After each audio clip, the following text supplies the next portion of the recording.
Okay, guys, so we are going to take an interview in the room where all Haskell cubical type checkers were made.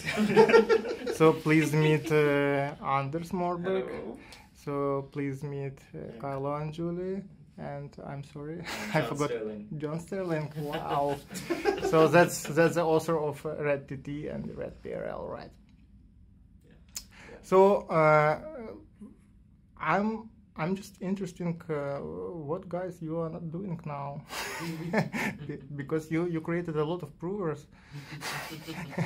So maybe we will start with Anders. So Okay. because Anders wrote the three cubical type checkers. I mean, the biggest amount of type checkers.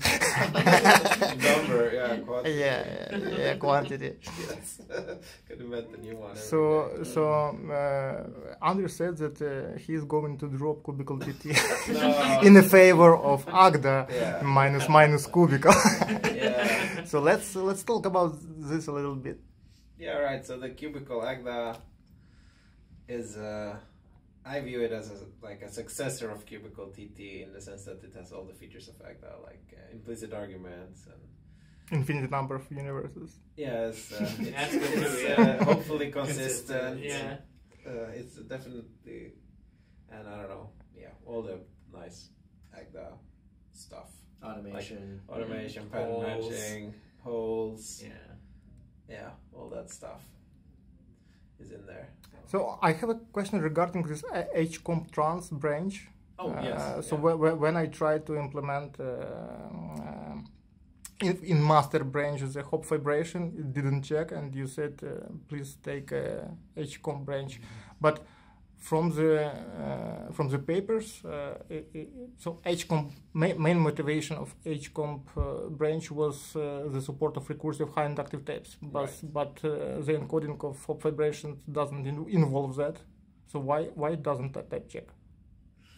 I don't know. Okay, that's it. We can stop. We can stop on it.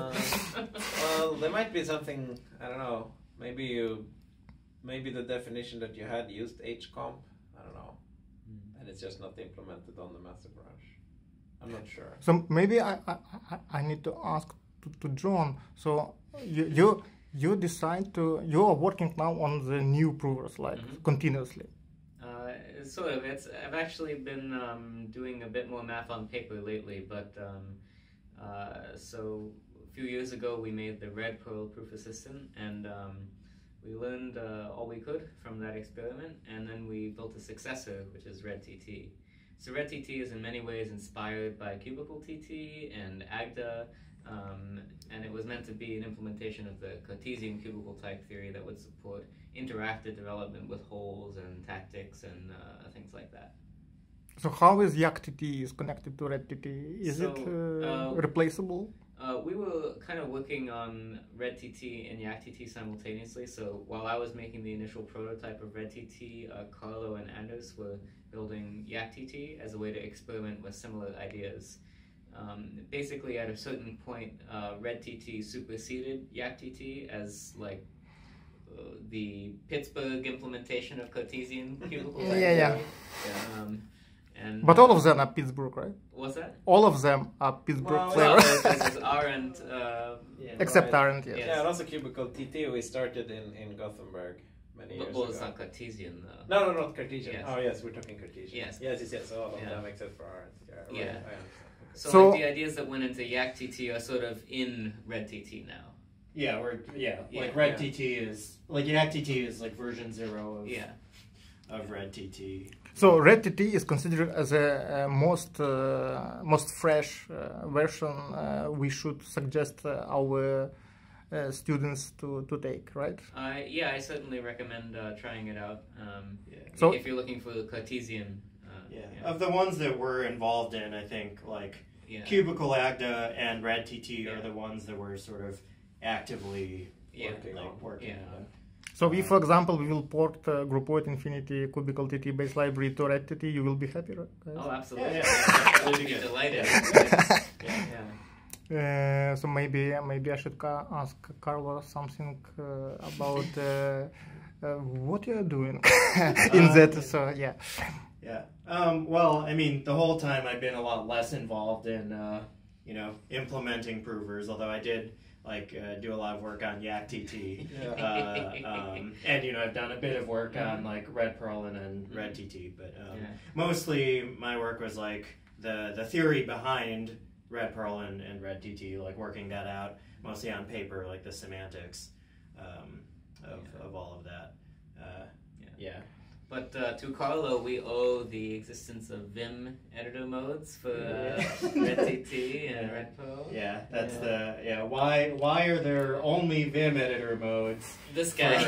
Because that's what you're gonna get. It's that or nothing. So that is true. Vim mode. That's my main. Guys, very very strange questions. Please forgive me that question, but it's very provocative. I want to ask who is best programmer from you three, and who is the best mathematician? Wow. Well, I'm the one doing the most dirty hacks. For sure. So we with you I don't know connected I friends. don't think that makes me the best programmer. You have the best horrible hacks. Yeah, I do some really crazy stuff that is not correct. Well, don't we all? Yeah. Yeah.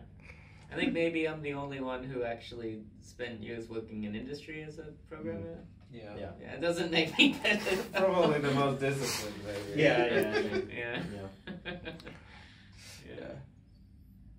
So all this cubical Cartesian cubical stuff came from Robert Harper, right? Or who was the initiator of another flavor?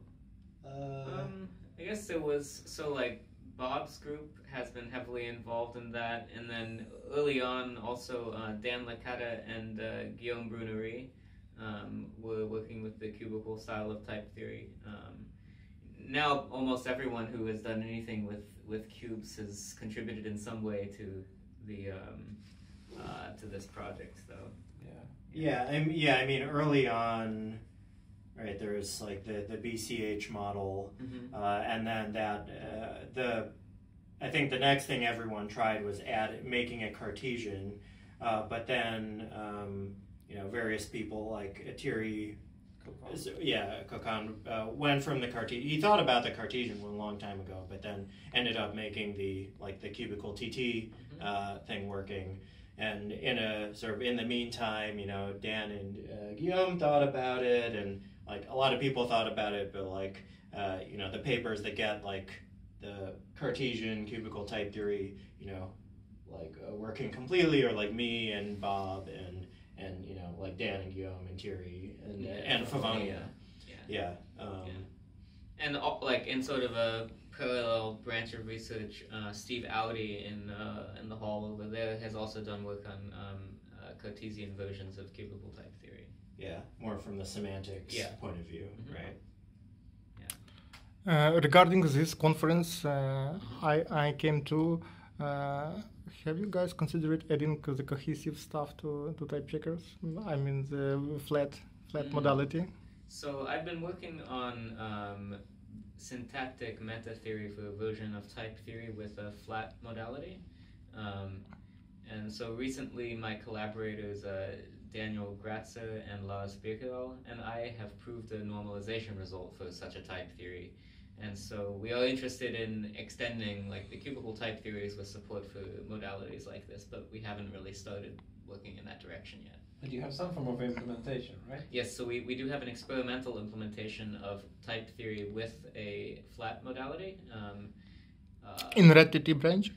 No, it's actually, I think I might have uploaded it to my website, hopefully, at johnmsterling.com. If not, please do. Yes. We will wait. Once we will the wait. video is unleashed, it will be there. And so this doesn't have any support for cubical stuff, but it does let you use the modality. Yes.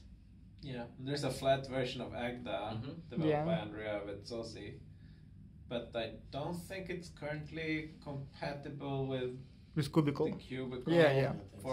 But not for deep reasons, I think. It should be merged. Should be merged. Yeah, it's engineering. Engineering, yes. Yeah, that's the whole part a lot of times. Yeah. So, guys, maybe at the final, you have some words for Ukrainian Cubical developers, some inspiration. I don't know. Keep up the good work. Yeah. It's great to have people using our systems. Yeah, it kind of just really blows fun. our minds that people from across the world are using this stuff. Doing that's all just amazing. impressive stuff without us knowing even. Yeah. It's really cool. Yeah. So, okay, guys, thank you very much for this so warm conversation. Hope this video will inspire new young mathematicians around the world to write more terms in Cubical TT and Red TT and all this pretty stuff you have made. Thank you very much again. Bye.